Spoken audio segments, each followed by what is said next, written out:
Bonjour, je m'appelle Jean-Guy Boin. J'ai, pendant un peu plus de 40 ans, été dans différents domaines de la chaîne du livre, à la fois dans l'édition, à la fois au ministère français de la Culture, et à la fois jusqu'il y a un an, je dirigeais le Bureau international de l'édition française, qui est donc l'organisme de promotion de l'édition française dans le monde, d'une certaine façon. Et là, si vous voulez, j'assure un certain nombre de missions, à la fois au sein d'une association dont j'ai été l'un des fondateurs il y a 30 ans, qui est une association qui s'appelle l'ADELC, l'Association pour le développement de la librairie de création, si vous voulez, qui est effectivement au service des libraires, qui font un travail d'assortiment de qualité, qui est une des conditions, à mon avis, essentielles de l'exercice de ce métier. Et puis aussi, je veux dire, un peu sur diverses des études, des sujets ou autres pour ou tel autre organisme collectif de la profession. Merci. Donc, dans le monde de l'édition, comment ce monde du livre, cette mutation du monde du livre, est-elle perçue actuellement? Difficilement, comme toutes les mutations, ce qui est bien logique, c'est pas propre au livre d'ailleurs, mais là on assiste à une mutation assez profonde. En fait, le livre est une industrie mature, c'est une industrie culturelle mature, on le sait, mais qui connaît une érosion assez nette maintenant de son marché, et que qu'on voit, si vous voulez, au travers du nombre d'exemplaires vendus, on le voit aussi au travers de l'évolution du chiffre d'affaires. Donc c'est pas dramatique comme on a pu le voir pour d'autres industries culturelles, je pense là en particulier à la phonographie, au phonogramme, au disque et autre chose, mais qui est effectivement, à mon sens, de l'ordre de 5-7% sur les 10 dernières années. Par ailleurs, effectivement, une recomposition de l'appareil commercial avec l'apparition de nouveaux acteurs. On pense aux ventes, alors d'une part aux livres électroniques, mais qui, hors le domaine professionnel, c'est-à-dire droit, médecine, livres de sciences, etc., le livre électronique ne dépasse pas les 4% du chiffre d'affaires de l'édition, mais vous avez aussi des opérateurs qui sont en fait des librairies par Internet, si vous voulez, c'est-à-dire qu'on commande sur Internet et on reçoit le livre par la poste, j'imagine, ou par coursier peut-être, chez soi. Ce type d'opérateurs, ils sont plusieurs, dont un qui est particulièrement dominant en provenance d'outre-Atlantique d'ailleurs,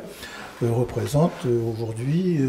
un cinquième du chiffre d'affaires, ce qui est quand même pas du tout négligeable. Donc il y a une recomposition, si vous voulez, assez nette entre les différents canaux de vente, sur lequel effectivement il faut un petit peu s'interroger, voir ce qui se passe. Ça, c'est le premier point. Par ailleurs, en France, en tout cas, on est dans un environnement assez stable, puisque d'un côté, cette industrie repose aussi sur le droit d'auteur que j'appelle à la française, le droit d'auteur bon marché, qui a été aussi bien développé pendant la Révolution française, et ainsi de suite, le code de la propriété intellectuelle qu'on a maintenant depuis 92, et donc qui est assez fort, même si on est en train d'attendre la finalisation de la directive européenne sur le droit d'auteur, qui est toujours, vous le savez, en cours de discussion, et ce depuis plusieurs années. Mais enfin, effectivement, un système où le droit d'auteur, à l'inverse du copyright anglo-saxon, si vous voulez, est une cheville, je veux dire, de l'organisation de la chaîne. Second volet, vous le savez, nous avons en France, avec la loi Langue depuis janvier 82, un système de prix fixe du livre, prix unique du livre en tant que tel, qui donc permet effectivement, non pas l'abandon d'une concurrence, mais une concurrence qui se fasse par la qualité des services et la diversité des services, et non pas par le seul prix.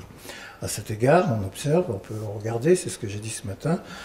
en présentant un peu l'évolution sur 27 ans, on observe que l'évolution du prix du livre est moins importante sur cette période que ne l'était l'évolution des autres produits. Ceci mesuré par un institut d'État qui s'appelle l'INSEE, qui est l'Institut national statistique et d'études économiques, qui donne ces choses. Donc en fait, on a à la fois une recomposition de l'appareil commercial, on a probablement une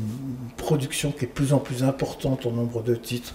J'ai dit ce matin, en l'espace de 25 ans, à peu près, c'était multiplié par 3,4 à peu près le nombre de titres nouveaux et nouvelles éditions, ce qui est beaucoup sur un marché qui est mature. Certains évoquent le terme de surproduction, que je n'emploierai pas, mais en tout cas une production assez pléthorique qui mérite quand même qu'on s'interroge. Et puis il y a aussi le lecteur, la lecture et le lecteur. Et effectivement, là, il y a deux niveaux. On dit ici ou là, les gens ne lisent pas, les jeunes ne lisent pas, enfin ceci et cela. Bien sûr, on a une certaine érosion de la lecture, notamment les grands lecteurs. Les grands lecteurs étant considérés comme ceux qui lisent plus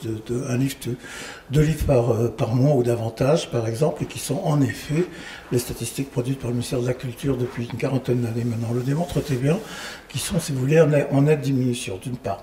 Et peut-être effectivement, mais c'est pas si net que ça, on observe aussi une baisse de la lecture chez les plus jeunes générations, même si pour autant, on voit en France de façon assez intéressante que la BD, la bande dessinée jeunesse d'une part, et le livre jeunesse surtout, d'autre part, connaît un véritable développement lié sans doute à la créativité, de ce point de vue assez remarquable, des auteurs et des illustrateurs français, si vous voulez, en matière de jeunesse, ce qui explique son succès en termes de coédition et de cession de droit à l'international, que ce soit en Asie ou que ce soit ailleurs, d'une certaine façon. Mais en tout cas, ces livres de jeunesse sont lus par des jeunes a priori quand même. Moi, je rêve peut-être. Donc, ce qui veut dire qu'en tout cas, il y a des gens qui lisent. Il y a probablement un passage compliqué de l'adolescence. Certains emploient le terme de YA, Young Adult, c'est-à-dire on crée même, c'est un peu Harry Potter, je veux dire, qui est un peu l'emblème, si vous voulez, de ce genre de choses, et qui serait donc des livres intermédiaires avant le passage dit de livres adultes, tout ça étant bien difficile à considérer. Mais donc, il y a effectivement une baisse, mais il y a surtout une mutation dans les goûts de lecture. Et dans les volontés de lire, il y a la lecture loisir, il y a la lecture création, la lecture savoir. Ce ne sont pas la même chose, je ne parle pas du livre scolaire là, mais effectivement, lire, que sais-je, par exemple, ou lire un essai de philosophie, ou lire Gilles Deleuze, relève, je veux dire, d'une démarche qui est de connaissance ou de savoir si l'on veut. Quand on lit Jean Echnouz, ou quand on lit Marcel Proust, ou dans un autre registre, David Fuenkinos, qui sont trois types de littérature différentes. Je veux dire, là, on est plus dans l'imaginaire, dans l'évasion, si vous voulez, plutôt qu'autre chose. Donc là, il y a des mutations qu'on ne connaît pas encore véritablement, mais dont on sent effectivement qu'elles sont réelles, en particulier dans le domaine de la fiction, c'est-à-dire dans le domaine de la littérature, du roman en particulier. Donc, il y a ça, si vous voulez, qui existe. Entre-temps, sur 10-15 ans, une explosion réelle de la place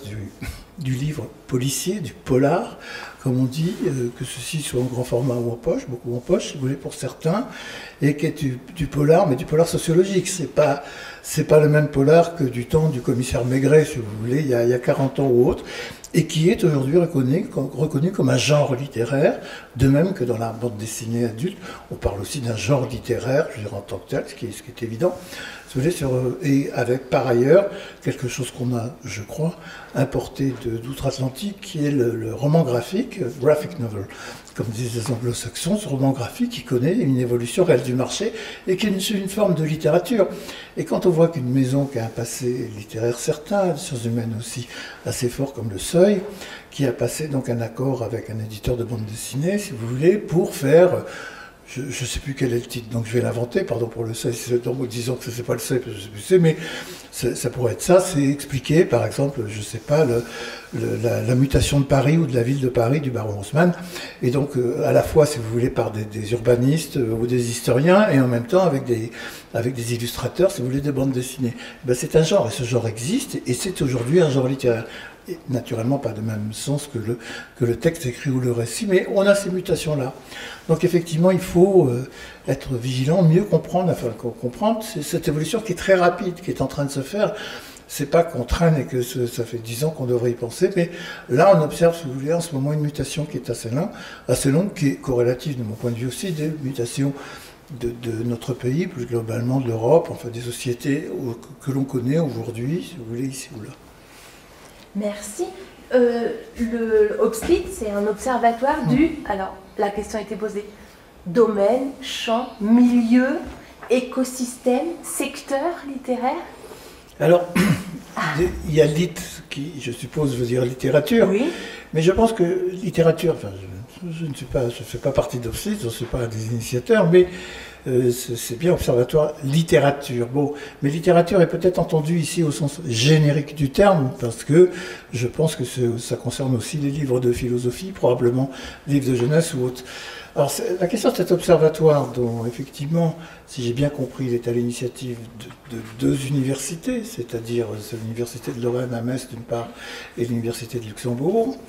Ce qui est intéressant, c'est que l'université, a priori, c'est fait depuis largement, il y a très longtemps.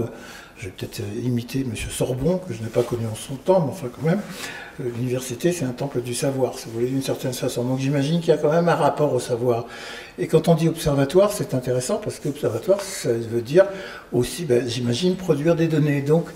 j'imagine qu'au-delà de la chose littéraire, dans les présentations qui ont été faites ce matin, on parle aussi de festivals, de machin et autres, mais il y a bien l'idée d'observer, y compris, si vous voulez, avec un corpus de données qui soit assez clair. Des données statistiques qui soient fiables, souvent qu'on n'a pas, qui portent aussi bien sur le chiffre d'affaires, sur le nombre de titres, sur la rémunération des auteurs, c'est un sujet qui est abordé cet après-midi, sur la manière d'exercer ou non, si vous voulez, le métier de libraire, qui est la table ronde qui est en train de se dérouler, autre chose, et que donc cet observatoire, s'il est là pour produire, si vous voulez,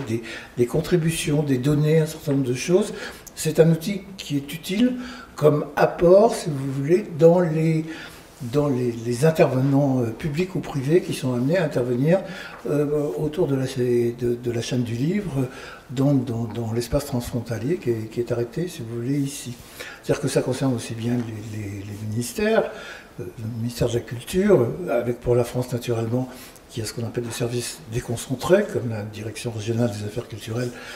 Grand Est maintenant, qui se trouve à Strasbourg, mais aussi les centres régionaux du livre, s'il y en a, enfin, qui sont des instances qui dépendent de la région, mais ça interpelle aussi naturellement les professionnels,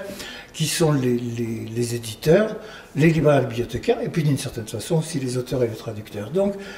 cet outil, en tout cas dans le domaine que je connais un peu plus, qui est le domaine qui est lié, je veux dire,